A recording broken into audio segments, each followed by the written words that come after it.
Hey guys, my name's Liam and this is my 46-foot James Warm catamaran. Come aboard. Yar! We are here in front of one of the most unique catamarans I have seen. Luckily enough, we met the owner, going to get a chance to tour this and ask some questions because I don't know anything about this other than it's floating and it looks cool. Before we start, tell me why you fell in love with this lady here behind us. Lived in Hawaii for the past several years and I'm a surfer. Polynesian culture is something I'm very interested in. And in Hawaii we have the Polynesian Voyaging Society and their flagship boat, which is Hokulea, and it's like a very traditional voyaging canoe. So I've been into voyaging canoes and I had a bunch of little trimaran things and little catamarans. And then I kind of discovered Warums, which is the design of this boat, and I just fell in love. I was luckily at a point in my life where I could afford to start looking for one. And so I found this one, and it was probably the nicest one on the market at the time that I could find. And I came and saw it and I booked a ticket and I was like, I should do this now before I don't have another opportunity. I'm very happy that I did. I've been dying to get a look inside of this thing. We're gonna go check this out together.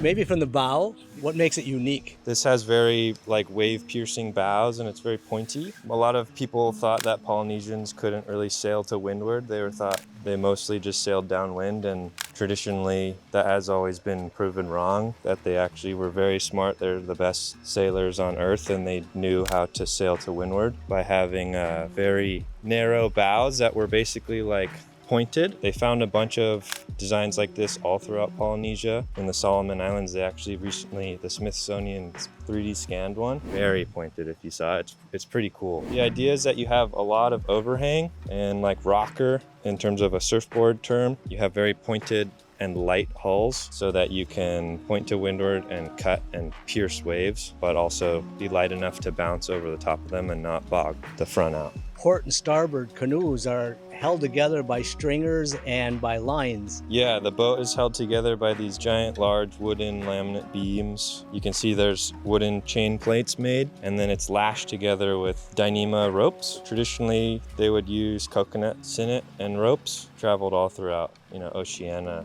with the same sort of design. They were able to do it for hundreds of years. So this is kind of inspired on that, using modern materials that are much stronger and durable. It's plywood and epoxy construction for the hulls, laminated solid beams, and then Dyneema bound on each hull. The whole thing flexes, and if you were to put your foot right here and you're underway, you're gonna feel the whole boat wiggle underneath you, and it's moving like a snake. The energy can kind of transfer through instead of absorbing. What's the LOI? What's the length of this boat? It's 46 feet in length, but it's 39-foot waterline. Beam is 24 feet. Yeah, it's wide. What's the weight of this? I feel like we're standing on a feather. It's only 12 tons. Designed to be very light, bob like a cork, float, kind of move through the water instead of bogging down and plowing it. Essentially, you could be up here pretending that you're actually on a surfboard rather than a boat, a wide surfboard. In a way, yeah, you definitely get a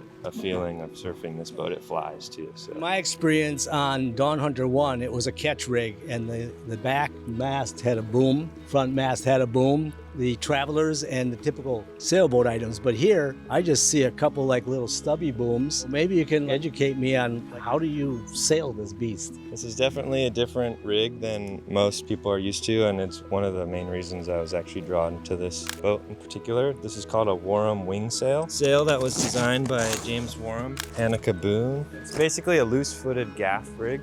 I love it. Conventionally, when you have a giant boom, I've been on a lot of catamarans, and you're always worried about jibing, and you're always worried about someone getting hit or danger with a giant aluminum boom or a mast. This is all loose foot, so basically what it means is there's no boom on the bottom. You just have a small gaff up top that tensions. So you have two halyards. You have a throat halyard and a peak halyard.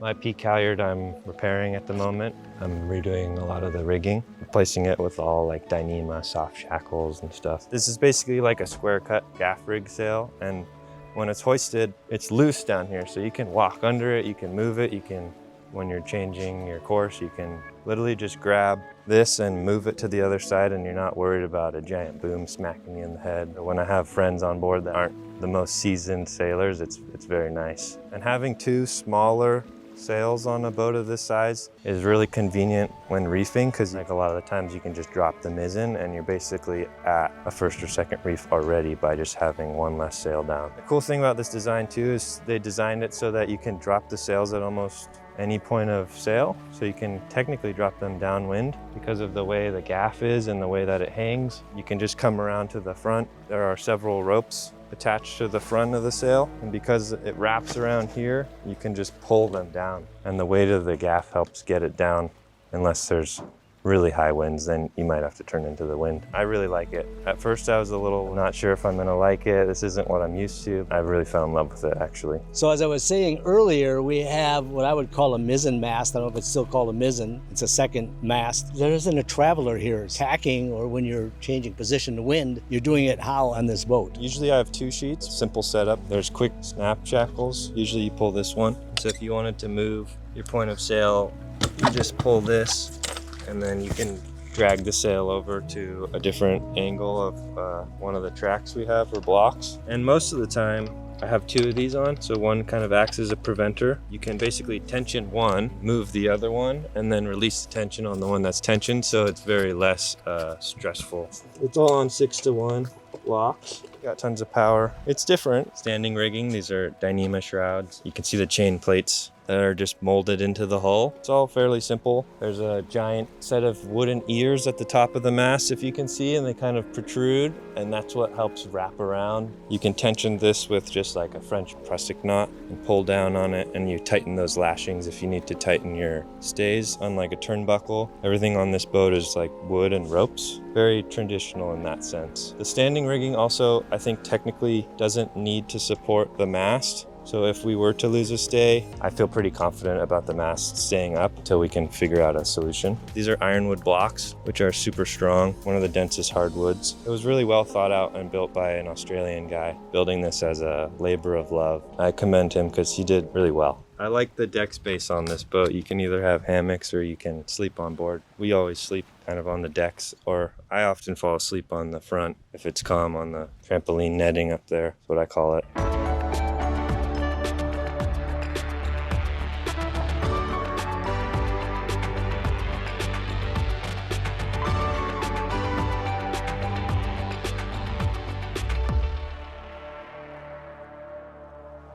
So coming to the aft deck, you've got a huge area for just kind of hanging out and laying out. Is that what you're using this for? To stow the dinghy, to manage the mizzen sails and moving the sheets around. One of the funnest things on this boat is the swim platform that drops down.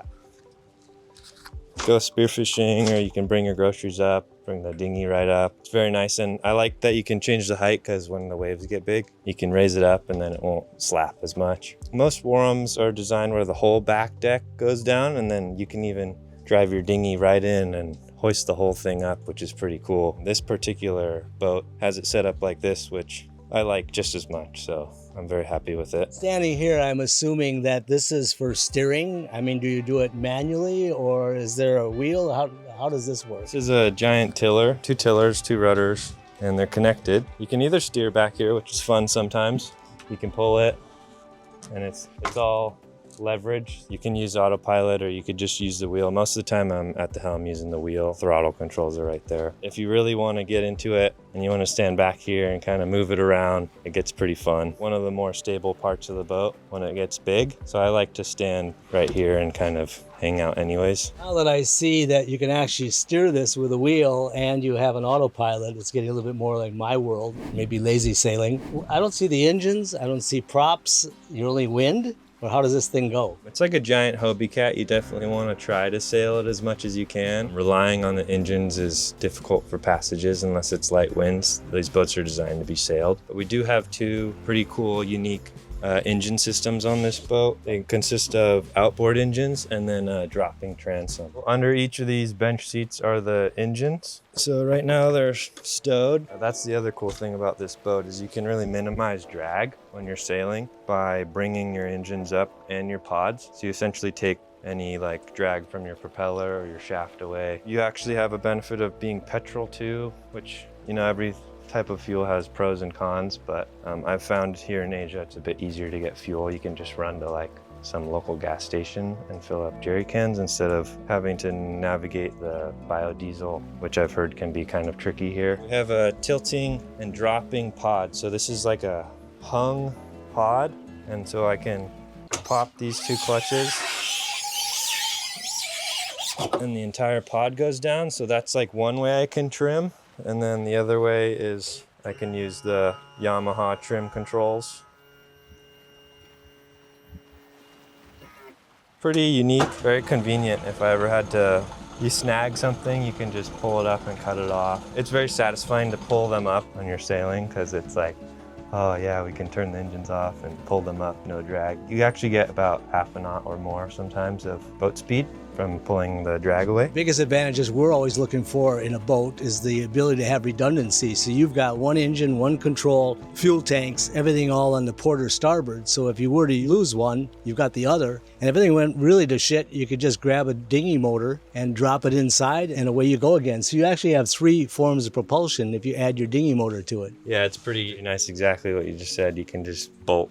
I mean, if you had to and you got real desperate, you could put the 15 horse dinghy motor on and motor into the harbor if you had to. Yeah, boat's pretty well thought out, the design. He was the first to cross the North Atlantic, James Wareham, on a catamaran. At the time, hadn't really been done. People thought catamarans were more like sporty toys than they were serious blue water boats. And so he was kind of one of the guys that took it seriously and designed boats to be blue water boats. He has redundancy in mind with almost everything you tend to see with the sails, with the motors, with the rudders. It's designed to be fixed by the owner without having to go to a boatyard. In that way, it's nice for me. Big deal here. Yeah. Well, anywhere. Let's take a look inside, see where someone this tall actually sleeps. Well, most of the time, this doghouse is pretty nice. I've slept numerous times just right here on the cushions. I've had me here and another person here, and that's really convenient because you have peace of mind. Like the engines are under you, you have the controls right here. If anything were to happen, you could just get out of there. This is a really interesting little room. It's a little doghouse bed. So I've slept in here a lot. It gets really good airflow because it's above deck. You get shade, but you still have tons of airflow. And it's nice for when you're on passage or you're on shift and you're going off shift. As the captain, you don't sleep as well as some of the other crew because you want to make sure everyone's doing their job right. It's nice to be close by. Someone can ask me a question and kind of check all the systems here easily, but still try to get some sleep without being so far removed from where the action is. It's one of our bunk rooms, and it's also the powerhouse of the boat. It has all of our electrical systems. Recently, I spent the money to put in lithium, which I'm very stoked about. A whole brand new Victron system in here. It was definitely worth cost because my old AGMs were just dead. They were not taking a charge and couldn't power a lot of the stuff we have. This boat's designed to be pretty sparse. It doesn't have a lot of luxuries, but it has a lot of nice stuff that I like to use. So having the Victron now really enables us to kind of kit the boat out with some more stuff if we wanted to have it, like dive compressors and filling scuba tanks, which it will be worth it when we're out on the islands and stuff. Here we have the portside hull, and this is where we have basically the master's suite, and there's another bunk in the aft. So we have basically a bunk and a bunk up front, and then we have like a cool little sink and place to brush your teeth, and I have my printer in there and closet. So that's like the most open front to back hull there is. And then on the other side, we have it separated a bit more. We have a stateroom and then the galley, and then we have the head and the showers. It's kind of cool to go into the port side hull because you can kind of walk through the whole thing and really get a feel for the design of the shape of the boat. Being on this boat, it's huge. It's a lot larger than what it looks like from outside. How many people can you comfortably or uncomfortably put on the boat? Tons of deck space. So if you have people that are camp happy to just sleep on deck or back here in the cockpit, you could easily get 8 to 10 people on board. But I've had 5, and we've done serious passages, and there's enough rooms where everyone has their own room. Lots of room on this boat to sleep people, and I intend to have some fun cruising parties with lots of people because there's all this deck space. We keep trying to tell people to leave their job, leave their country, try to tell people to be homeless and live on boats. You need to tell me what's your plans. Also, when we started doing this, everybody that we met were kind of old toads like I am. Now now more and more I'm seeing a younger generation coming about and being cruisers and boaters and giving up the standard lifestyle, definitely here in Thailand. Give me a little bit of an idea, 40 years ahead of you if you want to like look at what you want to do. So I don't need 40 years, but at least over the next year or two, give me an idea what your thoughts are. Yeah, I don't know if I can tell you my 40-year plan, but I do know that I want to take this boat throughout Indonesia extensively, and that's kind of one of the main reasons I bought it. As a surfer, Indonesia has a big draw to me. I've been several times just on surf trips and stuff. This boat was conveniently located in a place for me to do that. I plan on working seasonally still until I can kind of stack enough cash to move on more full-time. I'm still transitioning between construction and real estate job that I work back home and trying to find something with a bit more passive income on board that I can do remotely with Starlink. Ironing that out, but I do want to take this boat throughout Indonesia and Southeast Asia and then towards like Australia and New Zealand as well. Who knows from there? The biggest thing right now is just trying to get moved onto the boat and move my life onto the boat more permanently and set up financials to do that. So that's been a fun challenge.